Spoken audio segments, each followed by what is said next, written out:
Hello everyone, welcome to our channel. New videos की notification सबसे पहले पाने के लिए चैनल को सब्सक्राइब करना ना भूलें।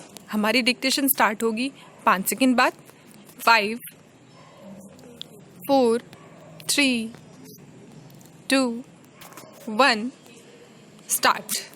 किताबें जागती हैं बंद अलमारी के शीशों से, कौमा बड़ी हसरत से तकती हैं, कौमा महीनों अब मुलाकातें नहीं होती, कौमा जो शामें उनकी सोहबत में कटा करती थीं, कौमा अब अक्सर गुजर जाती हैं कंप्यूटर के पर्दों पर।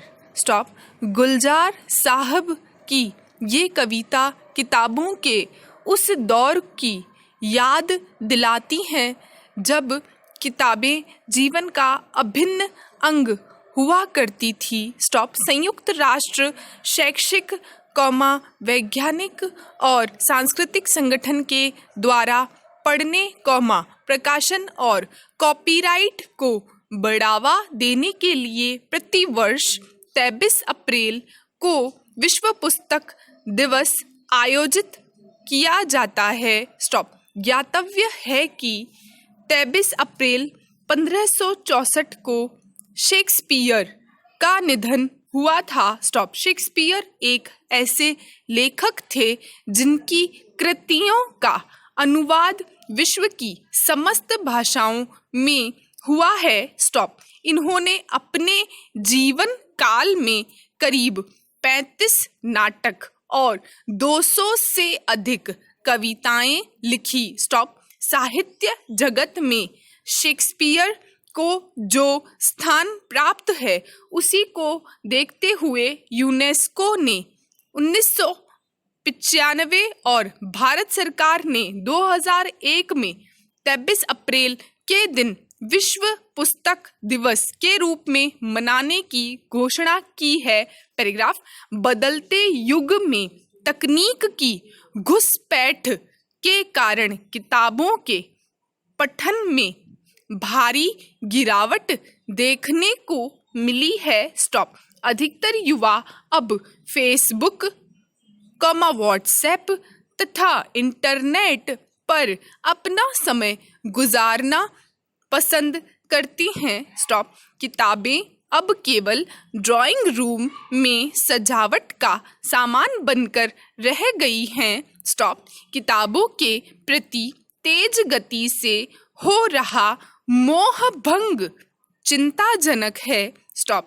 गौरतलब है कि 24 राज्यों के 26 जिलों में असर annual state of education report द्वारा किए गए सर्वे में आश्चर्यजनक नतीजे बताते हैं कि इन राज्यों में 60 गांवों में किए गए सर्वे में यह बात निकल कर आई कि वहाँ 94% लोगों के पास मोबाइल और करीब 74 के पास टेलीविज़न है। स्टॉप। लेकिन किताबें और मैगजीन के मामले में यह आंकड़ा बेहद निराशाजनक है। स्टॉप। केवल 10% लोगों के घरों में ही किताबें और मैगजीन मिली है। स्टॉप। दुनिया भर की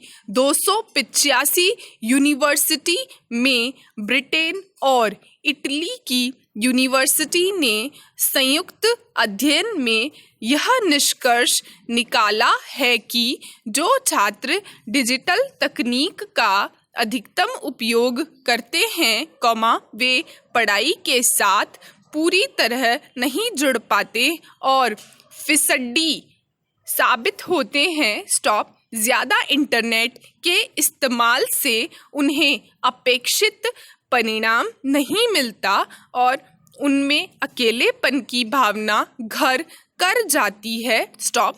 अध्ययन में 25% छात्रों ने बताया कि उन्होंने दिन भर में 4 घंटे ऑनलाइन बिताए, जबकि 70% ने 1 से 3 घंटे तक इंटरनेट का इस्तेमाल किया। स्टॉप। इनमें 40% छात्रों ने सोशल नेटवर्किंग का इस्तेमाल किया, जबकि 30% ने सूचना के लिए इसका इस्तेमाल किया।